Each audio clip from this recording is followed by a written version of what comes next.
My name's Andy. I'm one of the pastors here. I'm the youth pastor here. I get to hang out with the middle school and high school students. Awesome. Keeps me young. Any middle schoolers in the room right now? Any high schoolers? Saw a few. Mr. Graham Cook right there. That's my boy. Right in the front row. That's awesome. Man, what a gift it is to be able to serve at this church and serve with you in these families. Like, man, it's such an amazing privilege and an honor. And I'm always just incredibly honored when I get to be here and get to share with you guys. And man, I hope that you're ready to hear and ready to receive today, that there's a word that God has for us. He had for me this week when I was preparing this. And so if we're ready to lean in, if we're good, fam, are we good?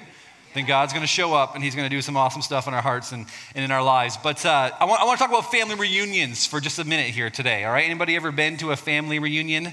You guys have had those? They're a good time, aren't they?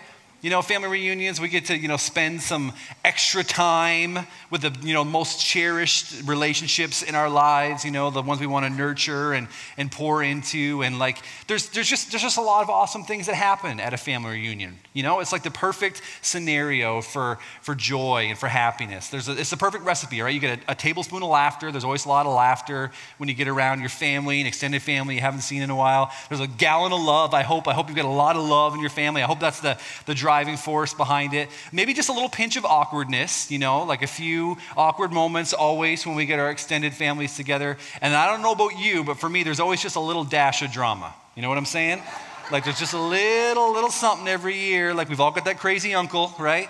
We've all got where my crazy uncle's at, and even want to admit it in the room right now. In my family, I've only got one brother, so by default, I am the crazy uncle. So I sympathize with you, But there's always a little bit of drama, things that sort of take place. Like maybe someone brings their new girlfriend home for the first time. That's always a little interesting, Maybe the bratty nieces and nephews, not your kids, the other ones. Like they break grandma's dynasty that dated back to grandma's vase that dated back to the Ming dynasty. I totally messed that joke up. All right, and then, maybe Cousin Eddie hits the eggnog a little too hard and too fast or something. I don't know, like what it is. But like there's always those moments at the family reunions where it's like, all right, this is a little dicey. This is a little interesting. And our families they're very interesting, right? And it takes all kinds of people to make the world go around. But here's what I know is true today, all right? If you're watching online, if you're here in the room right now, I know this is true about every single one of us is that we all have families, okay? And the second thing I know is true is that they're all full of crazy people, right?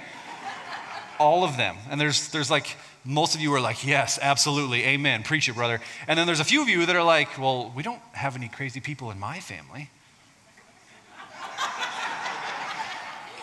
Come on now, all right? Let me give a little pro tip in life. Like if you can't figure out immediately who the crazy person is in your family, it might be you. Just saying, like notice how all the people that you love are avoiding eye contact right now? But no, listen, none of us are perfect, and we've all got some messed up families, and they're a little nutty, but they're fun, and they're so life-giving.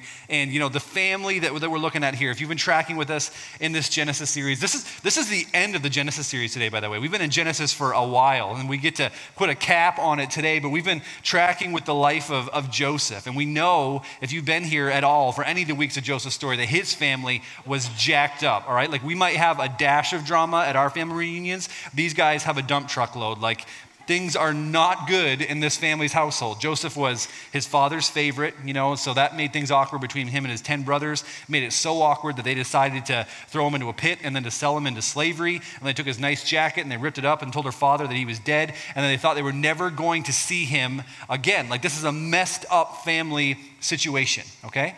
And then we're going to find in our story today in Genesis chapter 42, where we pick it up, is that there's about to be the world's most awkward family reunion that's about to take place. We feel like we've got awkward family reunions sometimes, but this one's going to be real interesting and really awkward, okay? And it's actually been 22 years. We're picking up our story today. 22 years since Joseph's brothers sold him into slavery to when they're about to be reunited here in this moment. Isn't that crazy? 22 years. Wrap your minds around that. Like, here's another pro tip for you, all right? A great metric for how family reunions are going to go. The more time that passes between family reunions, the more awkward they're going to be. You know what I mean? Is that true? Like one year goes by, and you're like, okay, not that much has changed. Or the kids still look mostly the same. There hasn't been any too big major career shifts in our life. Like we still know each other pretty well. A couple years goes by, and it's like, all right, there's been some things changed, but we'll catch up. We'll catch up. 5 years is like, man, you're basically a stranger to me. Like so much has happened in your life at this point. Like where do we even start? In 10 years, it's like you're effectively dead to me. And I'm kidding, but you know what I mean. Like the more time that goes, like 10 years is a long time. 22 years has gone by where these guys haven't seen each other. They think he's dead, and they're about to be reunited in this moment. They're reunited, not by choice, but they're forced into it because of this famine. If you were here last week, Pastor Adam did an amazing job talking to us about the famine and how we can survive in famine in our lives. But this famine was raging in Egypt, and Joseph was the guy who was in charge he was in the famine management department, okay? Pharaoh basically said, man, you're a smart dude. You interpreted all these dreams. You predicted this. I'm going to put you in charge. You're in loss mitigation. Keep as many people as possible from dying is what I want you to do. And, to distribute all this food to all the people in the nation that we're overseeing here. And so in Canaan, just back where Joseph's brothers and his father were still living, where he originally came from, the famine was there too. And his family was starving and his family was hungry.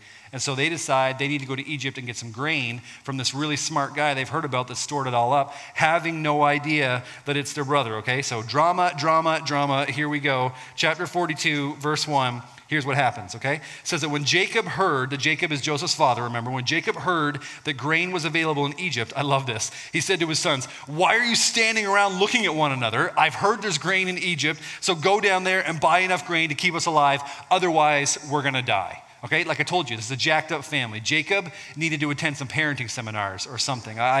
He was so mean to his kids. Like, why are you standing around looking at each other? I'm hungry and there's food over there, so go get it. I picture him walking over and throwing open the door to the hut, and he stands there like this, and all 10 sons sort of file out by him, and he kicks the last one in the butt on the way out, slams the door. Go get some food in Egypt, otherwise we're gonna die.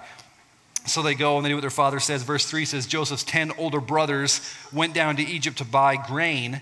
But Joseph, this is important, catch this is going to be important later. Jacob wouldn't let Joseph's younger brother Benjamin go with them for some fear that harm might come to him. So Jacob's sons arrived in Egypt along with the others to buy food, for the famine was in Canaan as well. And since Joseph was governor of all Egypt and in charge of selling grain to all the people, it was to him that his brothers came. And when they arrived, they bowed down before him with their faces to the ground. So just try to wrap your mind around what this would have been like for Joseph.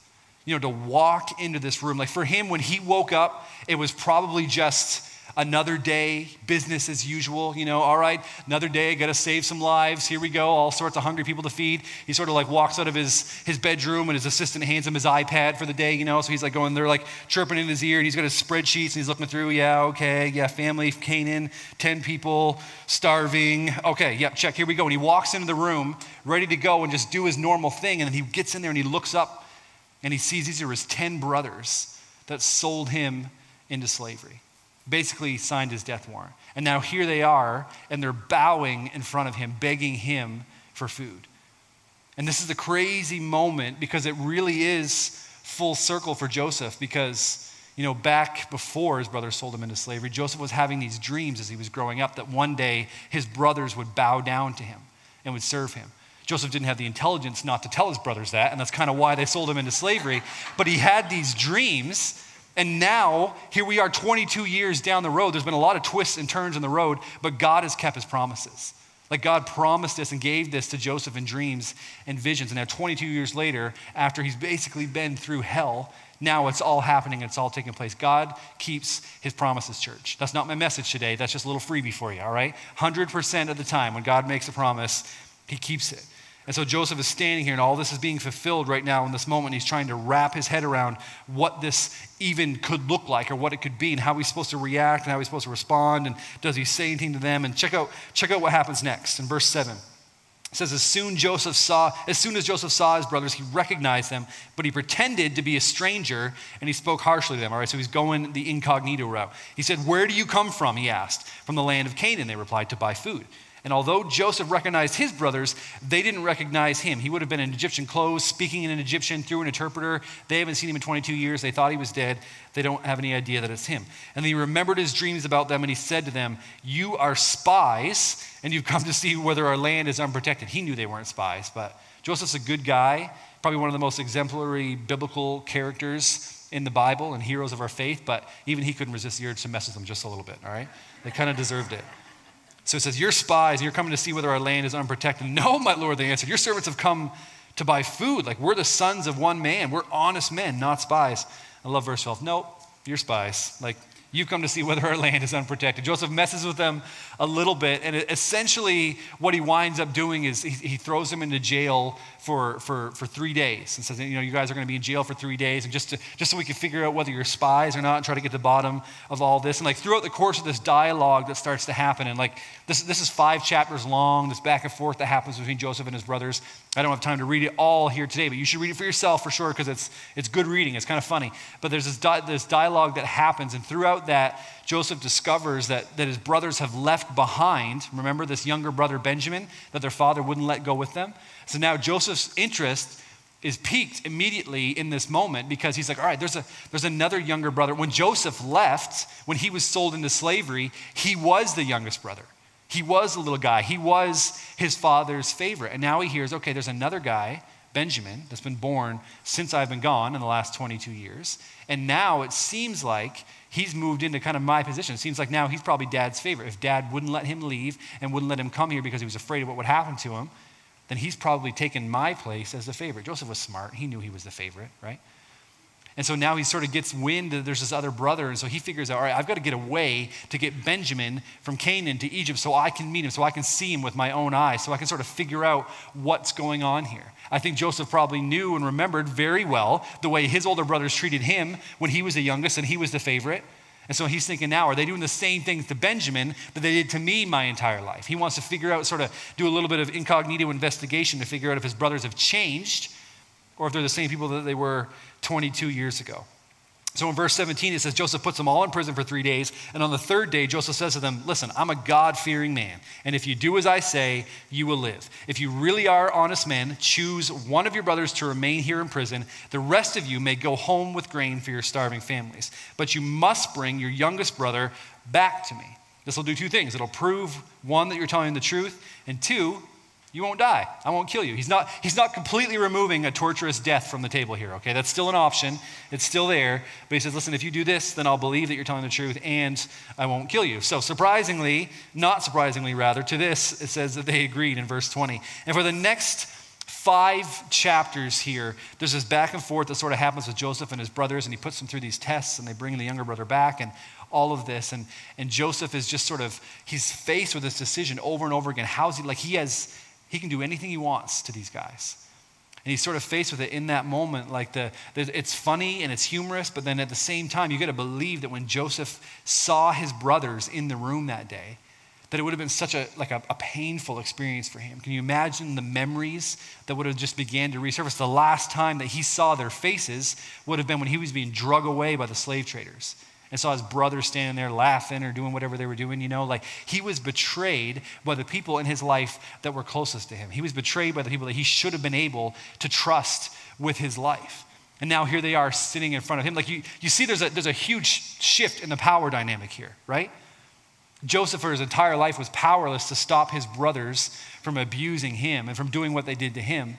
And now the entire thing is shifted where they're sitting in front of him, bowing in front of him, completely powerless, and he can exact whatever kind of revenge he can dream up, and no one's going to stop him. No one's going to say you can't do that. He has all the power in this situation. And now he's left with this decision and this choice. What do I do with it? He holds their lives in his hands. You know what? I can't imagine what I would do in that kind of a situation. Like if I had that level of responsibility, like if all that had been done to me and I carried around those kind of wounds and then I had that opportunity, like what would my response to these brothers be that had hurt me so deeply? Because sometimes in our lives, we do this super often as humans, is that we're hurt in our past and we go through something difficult, somebody hurts us, maybe we make a mistake and then we're paying for it, and then we carry around those wounds and those scars, don't we? And then we carry them around so much to the extent that sometimes like we allow those wounds just to never fully heal, and then we allow those wounds to just begin to define who we are. It begins to become such a part of us, and we become comfortable with it, and we become comfortable with the pain, and we just begin to allow that to inform the way that we make decisions and the way that we interact with other people. Like it's an all-encompassing thing sometimes. It feels good to hold a grudge, doesn't it? When someone hurts you, like let's be honest, I often say holding a grudge is one of life's guilty pleasures. Something about it that just if we're just being real and honest in church, okay? I think we can do that. Like it feels good sometimes, doesn't it, to hold a grudge, because it feels like almost powerful, like we're holding that over someone's head as a way to kind of make them pay for what they did. And us holding the grudge feels like we're sort of getting back at them, but what it's actually doing is it's effectively handcuffing us to our past, right? Like the thing that's behind us, the thing that's been done to us, or the mistake that we've made, that we've handcuffed ourselves to it, and we can never really completely move forward the way that God is calling us to.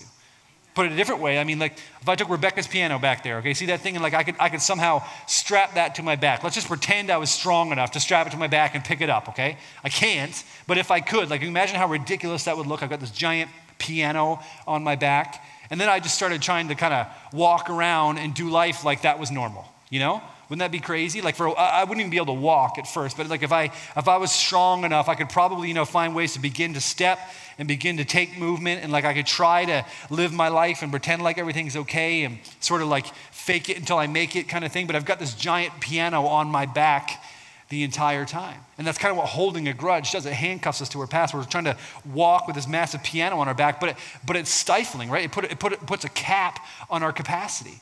Like we feel like, okay, like I can carry this thing around, I can carry this wound from my past, I can carry this grudge, and I can still manage, I can still do life, I can still minister, I can still serve, I can still be a good person, I can get by. And we feel like we're doing okay, but we don't even realize, the longer we carry that piano, we don't realize how much it's limiting our capacity. And for Joseph in this moment, like he had to make a choice. Does he drop the piano, or does he live in the pain of his past? Does he handcuff himself to what's been done to him? Does he handcuff himself to the pain that his brothers cost him? Does he continue to allow it to weigh him down, or does he set himself free from it? And then for these next few chapters, it seems like, when I first read this, it seemed like as Joseph was going back and forth and he's kind of messing with his brothers, like it seemed like he was just sort of like, that was his way of getting back at them, was sort of messing with them. But the more I read it, I don't think that Joseph was motivated by revenge in any of this at all. I think he was actually motivated by redemption. Like I think he wanted to give his brothers an opportunity to do the right thing. I think he wanted to hope and wanted to believe that his brothers had actually turned a corner, that they had changed, that they had grown, that they had evolved, they matured, like that they were different and better men than they were 22 years ago when they sold them into slavery. So he begins to like put them basically through these different tests and these different metrics. And I think that Joseph's brothers, they began to realize something like in this moment that, we can't change our past, but maybe we can build on it, right? Like we all know we can't change. There is no copy or edit or paste for what's happened to us in our past. We can't change it. We messed up. We can't change it. Someone hurt us. We can't change it. It's in the past. There's nothing we can do about it. We can handcuff ourselves to it. We can carry the piano around on our back, but we can't change it. But what we can do is learn from it, right? That's not new information. You know that. Like we can learn from our past. We can actually build a better future because of what's happened to us in the past. And I think that Joseph's brothers are beginning to get this. Joseph basically, at the end of all this like shenanigans that goes on between him and his brothers, he winds up, the youngest brother Benjamin comes and Joseph sees him with his own eyes. And then he basically frames Benjamin, this new youngest brother, for stealing his royal chalice. He stole the king's Tupperware, all right? And he basically makes it look like Benjamin has done this, plants it in his bag of grain. And then he says, all right, listen, you stole my cup, so there's got to be a punishment. And he basically tells the rest of the brothers, listen, you guys can leave, go back to Canaan, go back to your father, go back to life as usual and life as you've always known it. But Benjamin, because of his crimes, has to stay here in Egypt and be a slave for the rest of his life. So you 10 brothers leave, and you leave the youngest brother behind. You go back to your dad, and don't ever come back here again. And this guy is staying here. He's going to be a slave for the rest of his life. Basically, what Joseph is doing, we can't miss this, like what he's doing right here in this moment is giving these 10 brothers an opportunity to do the exact same thing to Benjamin that they did to him 22 years ago. Do you see that? Like this is an opportunity for them to get rid of the youngest, the new favorite brother. Like they had to probably have just as much disdain for Benjamin as they did for Joseph. When dad's got a favorite, that's always going to be an issue. And he's giving them an opportunity to say, no, you leave him here. He's going to be a slave in Egypt. They could go back and tell their father it wasn't their fault and, it was nothing we could do and they took him from us. He's giving them an opportunity to do the exact same thing that they did 22 years ago. It's a test.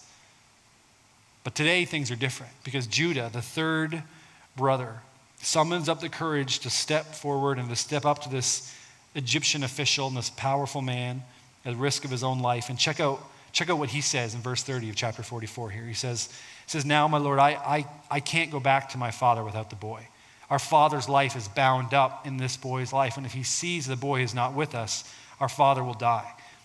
We, your servants, we will indeed be responsible for sending that grieving white-haired man to his grave. So my Lord, I guaranteed to my father that I would take care of the boy. I told him, if I don't bring him back to you, I will bear the blame forever. So please, my Lord, let me stay here as a slave instead of the boy, and let the boy return with his brothers. For how can I return to my father if the boy is not with me? I couldn't bear to see the anguish that this would cause my father. So Judah steps forward and says, no, don't take him, take me instead. And we've got to see the irony here in this moment as well, because, back when the brothers decided to sell Joseph into slavery, guess whose idea it was? Judah's. So the same guy who was the architect of this entire scheme, the same guy who came up with the idea and said, hey, why don't we get rid of Joseph? And we'll get rid of him, he'll be out of our hair, we'll never have to see him again, and then maybe dad will pay attention to us. Maybe dad will love us if we get his favorite out of the picture. But then he had to watch his father grieve for a lifetime, for 22 years, grieve because of the results of the actions that he had taken, because of the result of these schemes that he had dreamed up. And then he watched this other young brother, Benjamin, be born and sort of moved into that new slot, that new favorite spot of dad's. Like his whole plan to get dad's attention, to get some of dad's love, to get some of dad's affection didn't work at all. It was all for nothing. All his scheming, all of his dreaming, all of his compromising, like it was like dust in the wind. It didn't work. And now he's faced with this exact same decision, this exact same opportunity that he made 22 years earlier. But today is different. That obviously, at some point, there's been a 180 flip in character for Judah. And now he steps forward and says, no, like we're not going to get rid of him.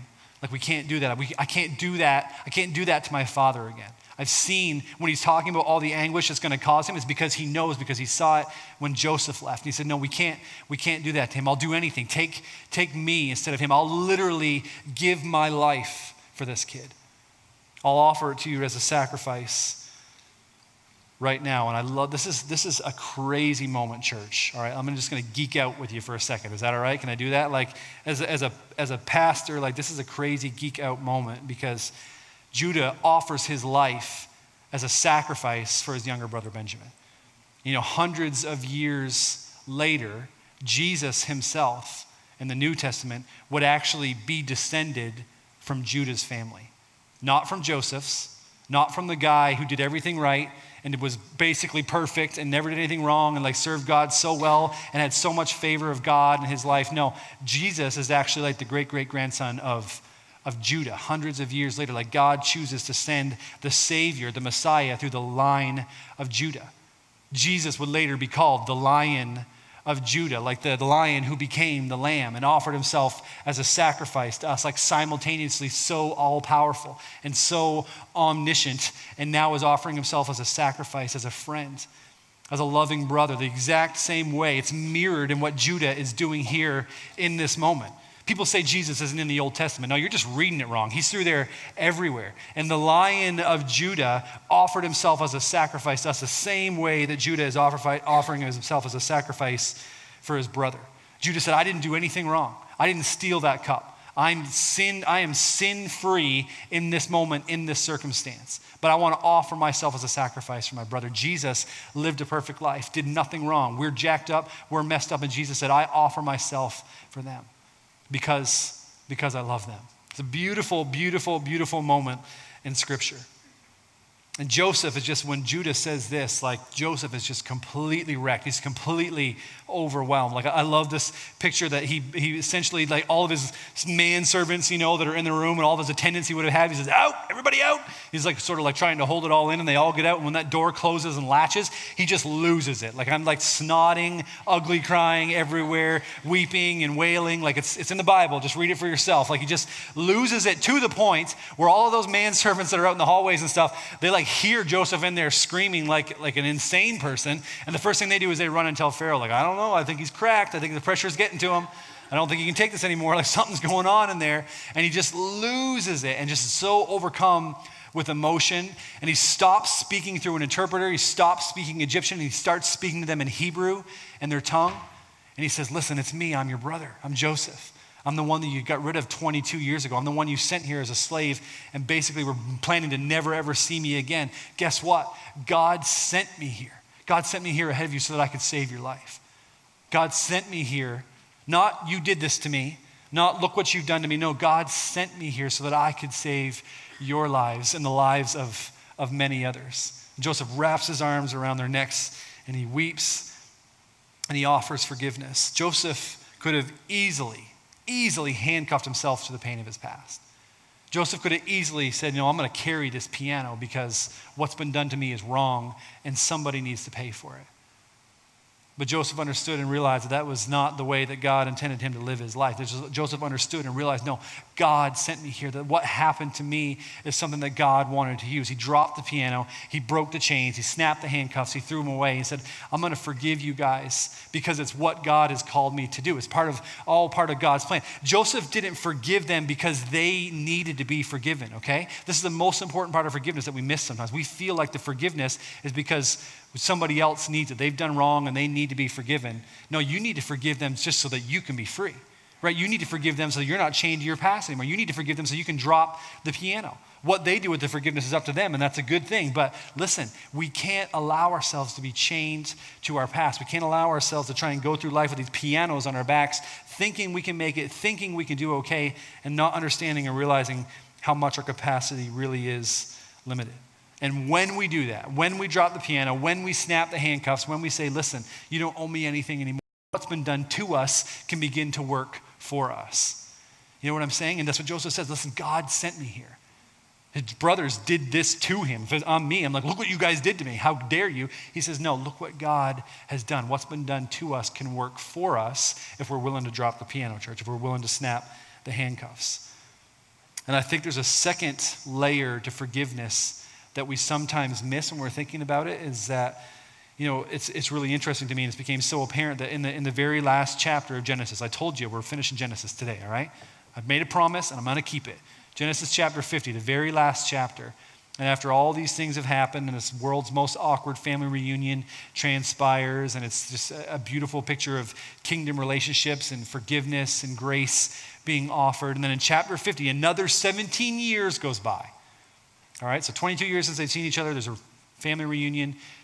Another 17 years goes by, and then Genesis chapter 50 tells us that Jacob, the father, passes away. He dies. And in that moment, 17 years later, the first thought and the first response of those 10 brothers is, okay, this is the moment when the hammer falls. This is the moment when Joseph's going to take his revenge. He's been nice to us up to this point just for dad's sake, and he spared our lives for dad's sake, but now that dad's dead, 17 years has gone by, it doesn't matter. This is the moment when he's going to kill us and he's going to take his revenge on us. Look at verse 18. It says of chapter 50, it says, then his brothers came and they threw themselves down before Joseph and look, we're your slaves, they said, 17 years later. But Joseph replied, don't be afraid of me. Am I God that I can punish you? I love this. You intended to harm me, but God intended it all for good. He brought me to this position so that I could save the lives of many people. No, don't be afraid. I will continue to take care of you and your children. And he reassured them by speaking kindly to them. 17 years have passed. And his brothers think, okay, this is it. This is the moment. Like Joseph, he's just a man. He's going to take it out on us at some point, and this is his opportunity. And Joseph just reassures them and re-extends grace and says, no, like I forgave you. I dropped the piano. Like I'm not, like that doesn't define me anymore. And you guys need to understand it, because here's the thing. Joseph had forgiven. Joseph had dropped the piano. Joseph had snapped the chains that were tying him down to his past, but his brothers hadn't, right? And there's another layer to forgiveness, is that sometimes we need to forgive ourselves. That maybe the piano that you're holding on to, maybe the thing you're handcuffed to isn't something that's been done to you, but it's a mistake that you've made. It's maybe something that you've done to somebody else, and you've just never been able to accept forgiveness. You can't forgive yourself, but you can accept forgiveness from a God who loves you, from a God who's made it possible. And Joseph says to his brothers, no, you guys aren't getting this. You guys need to drop the piano. You guys need to snap the handcuffs the same way that I did. 17 years has gone by, and you guys are still chained to this thing in the past. You're still carrying this around. It's still defining who you are. It's still limiting your capacity, and you're never going to be free until you drop the piano. You're never going to be free until you accept the forgiveness that I'm offering you. Joseph said, it's finished. Listen, the Lord is calling some of us in church, some of us online right now, to offer forgiveness to someone who's hurt us, but he's calling another group of us to accept forgiveness. We all need to drop a piano, but man, some of us need to drop a piano that we put on our backs ourselves. Some of us need to accept the fact that, what God has done was enough. That the forgiveness he offers can cover what we've done. There's some people that think, man, I've done too much. I've gone too far. Like, you just don't understand, Andy. You don't understand the extent and the things I've done in my life and where I've gone and what I've been a part of. No, listen, I know a God who's bigger than all of it. I know a God who isn't limited by what we can do.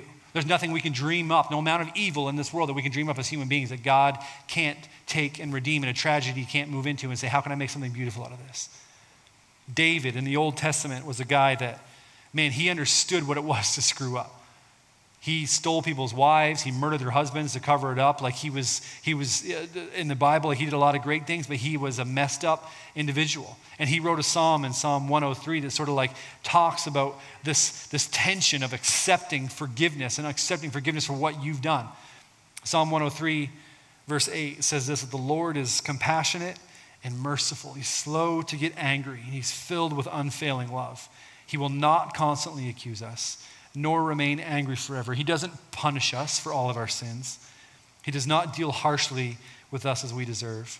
For his unfailing love toward those who fear him is as great as the height of the heavens above the earth. He's removed our sins, get this, as far from us as the east is from the west. That's like ancient old-timey talk for infinity times infinity. Remember we used to say that when we were kids? Infinity times infinity, right? Like that's forever, as far as the east is from the west. Like that's how far God's removed your sin from you. God's not angry with you. God's not up there waiting to punish you. Like 17 years may have gone by and you're just waiting for the hammer to drop. You're just waiting to receive the punishment for what you've done. And so God says, no, that's not the way I operate. I already did that for you. I already took the punishment for you. I took it on myself. I already took the punishment for the person who hurt you. Your job, your responsibility, your opportunity is to drop the piano. Your opportunity is to move forward in the path that I've forged for you in the wilderness. And we're trying to walk and trudge down that path like, yeah, I love Jesus, and I'm following Jesus, and I'm doing the right stuff, but we're carrying this piano on our back. And Jesus says, no, you need to drop that thing, you need to get rid of it, and you need to run as fast as you can into the destiny that I've placed in front of you. Here's what I know is true, church. And again, like I said, Genesis, we're wrapping this up. And as I read through the book of Genesis, like one thing is incredibly, incredibly clear, is that God's plan for your life is unchanging and it's constant. And there may be a lot of twists and turns in the road. There may be some hiccups. There may be some bumps. There may be pain and tragedy and loss, but none of that negates God's plan in your life. If you read through Genesis, it's so obvious, right? Adam and Eve, there's an incredible plan. There's paradise, and they mess it up. But God's plan is unchanging. He makes a way.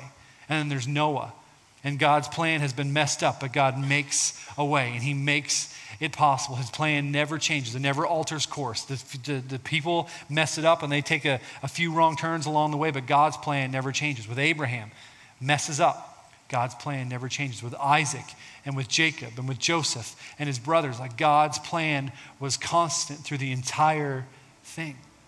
That all throughout Genesis, God's plan for humanity, God's plan for this world was grace upon grace upon grace, mercy upon mercy upon mercy. That for every one of us, he offers us that freedom. We don't have to be chained and handcuffed to our past anymore. He wants us to run in the path that he's set in front of us. There's a little book series called The Chronicles of Narnia. You've probably never heard of it. It's kind of indie. It's like not that big of a deal. But Chronicles of Narnia were written by C.S. Lewis. And in those books, there's a character named Aslan, and he's a lion. And in those books, Aslan represents God. His character represents God. And there's great stories and there's great journeys that Aslan goes on in those stories with the characters. And at the end of that series, there's this beautiful moment that I love so much, and that as the journey is coming to a close, and man, these guys have been on this journey with Aslan, and he's led them, he sacrificed himself for them, and there's been lots of bumps and turns, there's been twists, there's been loss, there's been failure, there's been betrayal, but Aslan's been there through all of it. And then at the end of this series, at the end of this book, there's this moment where they sort of come into this clearing and they're in this field, and they can see paradise in front of them, and they can see it, and they can see that the journey is getting close, and it's coming to an end. And it's so beautiful because Aslan's there and he's speaking to them in this moment and his followers, and he gives them this little motivational speech, and then he turns and he just starts to run, and he runs up the mountain, and he runs to the trees and through the forest, and he's calling back to his followers. He's saying, further up and further in, further up and further in. And that's what he's calling them to on their journey. And I think the Lion of Judah today calls his church to do exactly that. Go further up and further in. At the path that he's placed in front of us. He says, no, take the handcuffs off. Just drop the piano. Whether it's something that's been done to you or something that you've done to somebody else, drop the piano further up and further in. There's so much beauty that God has placed in front of us. His plan doesn't change. His plan doesn't alter because of things that we've done. What the enemy intended to harm you, God intended for good. And when we put that in perspective, like the guilt that we might carry around, okay, like it's obvious that the enemy intended this for harm, but God intends it for good. Joseph realized that. Joseph recognized that. Listen, you guys wanted to kill me, but God wanted to use it for something beautiful and something amazing. It's literally the opposite. Like they intended death, and what God brought out of it was the saving of thousands and thousands of lives. Do you see that? Like what a beautiful picture that is? Like that's us. Like what should be death and what could be death and what could like be the red ink on our death certificate is actually life that God calls every one of us into, further up and further in. It doesn't matter what we've done. It doesn't matter what's been done to us. It doesn't matter what's in our past. Drop the piano and run with me, church. That's what he's saying. Further up and further in, further up and further in. It's our decision. It's our choice. What the enemy wanted to use to harm you, God intended for good. You get to choose how that plays out in your life. Pray with me, church. God, man, we are so grateful, Father, for who you are and what you do in us and what you've done for us, God. And God, forgive us for the moments when we're chained to our past, God, when we limit our capacity, God, when we don't appreciate and take advantage of the forgiveness that you offer us, God, when there not be a soul in this place, may there not be a heart in this place or listening online right now, Jesus, that doesn't understand the forgiveness that is available through you, God, that doesn't understand your good gift of grace. God, when I think about what you've done for me, and when I think about what the cross represented, and I think about what that cost you, God, may I never belittle that, Jesus, by not understanding its power in my life. God, may I never belittle what you've done for me by handcuffing myself to my past, God, by limiting my capacity because of something that's happened. God, may we all walk in your freedom. God, there's not a single person in this room that shouldn't say right now, God, like, I can walk in your freedom. I can drop the piano. I can snap the handcuffs. I can snap the chains. Like that doesn't have to be me any longer, Jesus. And I want your freedom. I want the freedom that you offer. I want to go further up and further in. God, I want to know you more. Jesus, I want to run on the path you sent for me. I don't want to limp. I don't want to struggle. God, I want to run. I want to sprint. So God, would you set us free today in the name of Jesus? Father, you've already done the work. It's already completed on the cross in Christ Jesus. God, the temple veil has been torn. God, the curtain has fallen. There's nothing between us and you anymore, God, other than just recognizing and accepting what you've done for us. Father, so in the name of Jesus today, would we drop our pianos? God, would we get rid of the grudges? Would we snap the handcuffs? Father, would we run to you? Father, would we run from the path the Lion of Judah has forged for us? Further up and further in. God, we love you. We're with you. We're for you, Jesus.